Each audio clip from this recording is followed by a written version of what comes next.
You are watching WPTV. Welcome back to the desk. Hockey season's in full swing, and Jen, John, Josh, and Nadia are here to take a slap shot at breaking everything down. Now, everyone, New Jersey Devils off to a great start.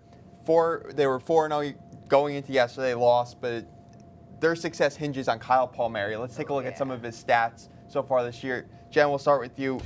What's made him so good? Okay, well, first off, goals, 7 goals in that many games, that's insane. Assists, he has 1, 8 points. Power play goals, 4, insane. Power plays are definitely the most important to take an opportunity to change the whole stats of the game. Like, that's when you take a chance. Kyle Palmieri, he missed the whole beginning first half of the 2018 season last year, and I think ever since they got first draft pick, they have Hall on the team, another first draft pick, and MVP.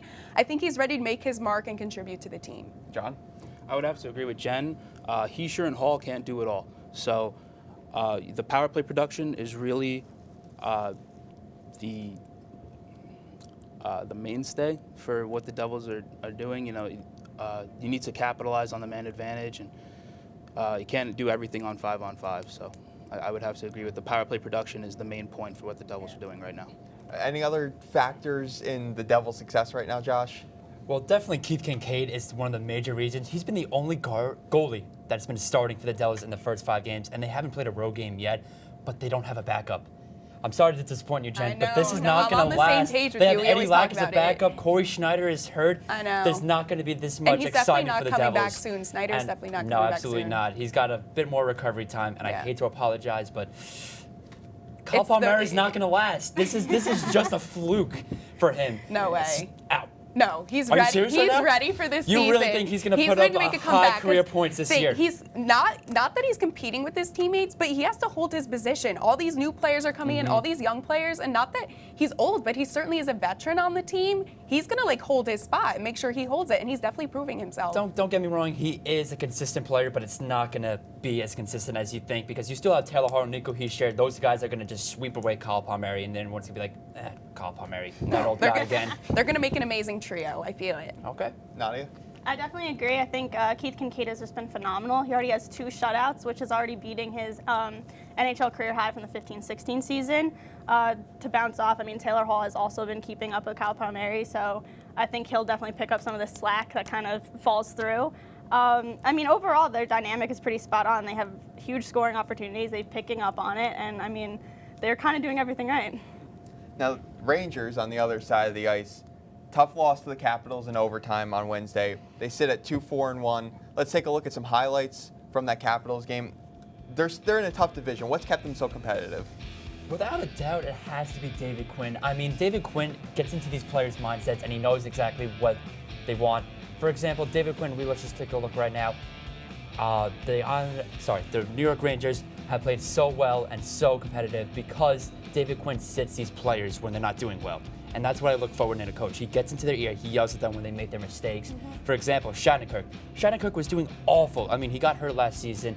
This season, he wasn't doing too well. So David Quinn's like, I'm going to sit you. And he comes in and he scores. That was beautiful. But the thing I'm not too worried about the Rangers is they're keeping it close with these high-powered teams. Like the Capitals, they're Stanley Cup champions last year. And they went to overtime with them with the players we have. We have an awful defense. Our defense is literally Swiss cheese. There's so many holes in them. And I'm surprised that we were actually able to keep it so close. We beat the Sharks, who are another potential Stanley Cup team. I'm excited for the Rangers' future. This season, I know it's not going to be as good, but there's so much time to tell. I mean, let's now look into the overtime. It's a little disappointing. The Caps really found a way to find a Swiss hole. And right there, Lundqvist cannot do anything. Lundqvist always plays his heart out every single game. Nadia, you see more of the same from the Rangers? Yeah, I mean, firing AB and bringing on David Quinn was definitely huge for morale. In a recent interview, actually, Kevin Hayes said that he brings a different energy to the team. So I think that plays a huge role in how the team plays together. We also have a lot of younger guys to work with, and to bring them alongside some of these greats, like a Hall of Fame goalie like Lundqvist and other veteran players, I think that really hypes them up a lot. So, of course, having a rebuild season stinks. No one really looks forward to it. But I see a lot of potential with these guys, especially with the new leadership. John? I would have to agree. Lundqvist is the main reason the Rangers are in it every single game. You mentioned the San Jose Sharks game. In that one game, he had a 9.53 save percentage. That doesn't happen every day. The Sharks are just firing it on net. I know. Of course, I keep mentioning our defense just being atrocious. Lundqvist is the main reason why they're staying in games. Right, and the Sharks are one of the best teams in the West. They're a hot pick to make it to the Stanley Cup final, let alone the Western Conference final. And then off of that, the game against Colorado, he also had a 9.39 save percentage. So it doesn't happen every day, but Lundqvist is kind of finding a way to make it happen every day. So he's filling those holes on the Swiss cheese defense. His back is hurting from carrying this team. Yes. Absolutely. Like Josh said, definitely a rebuild team. They needed it last year. They were definitely lazy and they almost got too comfortable with each other. But now, they got some new, fresh players. It definitely is bringing a little spice to the team, keep everybody on their toes, and they're correcting their mistakes that they make. They're not getting lazy. Great. Let's keep it in the Metro and take a look at the standings of the top teams so far. Jen, we'll start with you. Who's your favorite team to come out on top of the Metro? Okay. Well, definitely, I want to talk about, me and Josh talked about this. Last season, in the beginning of the season, there was a 4-way tie for second place. Like, it was tight, and it's definitely the same for this season. Carolina Hurricanes leading, Devils second, my babies. Columbus Blue Jackets and Pittsburgh Penguins. Pittsburgh Penguins always seem to find their way in a slot. I don't know how.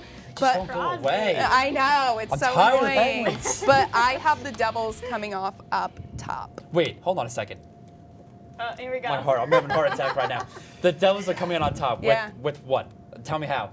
They're coming off top. They're ready. They only have Keith Kincaid. Kincaid is so holding Eddie Lack's them going to be your nicely. backup. He's going to be the golden son to come in here's how it's and going to go. bring It's going to go guys to the top. Kincaid, Snyder's To the going to top. come back, I mean, and they're going to be have- stronger than ever. They were in the playoffs last year. Where were the Rangers? Weren't there. The Devils were in the playoffs blame last AV for year. not bringing us They're to the ready. They had a playoffs. taste. They have an MVP, 2 first-draft picks, and a young team. They're ready. Oh my God, I'm having a heart attack. All right, well, go I have need a to heart hear these attack other not in the answers. playoffs again this You're year. going to beat the Penguins and the Caps at the top of the division. Okay. Yeah.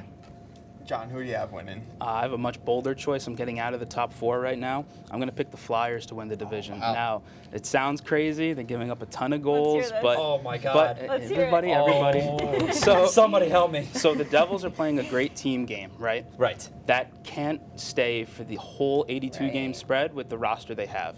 The Penguins, everyone's sick of seeing them. They're getting older. They're getting tired. I mean, you can't play that many games in the Stanley Cup playoffs for consecutive years and not feel the effects. They're going to drop. The Capitals are just hungover the entire time, like from the summer through the end of April. okay. They're just Just let it hungover. happen. They'll be there. Just They'll going be- back to the Flyers, I mean, it's the same thing I'm going with here with the Devils. They don't have a goalie. Right. No, you're not wrong. But the thing is, Carter Hart is the goalie of the future for the Flyers. So if they were to make an improvement in net this season, it would really just be kind of like a stopgap. Elliott definitely needs to find a way to up his game, and if Neuvirth can come back healthy, then we'll see the Flyers have a real chance to get this division. All right, I'll tell you guys the same thing I told basketball. Season's still young. Anything can happen. That's all for this episode of WP Sports Desk. Thank you to our analysts, crew, and studio manager, Al Clark. From Studio B in Hobart Hall, I'm Dante Vocaturo, and we'll see you next time.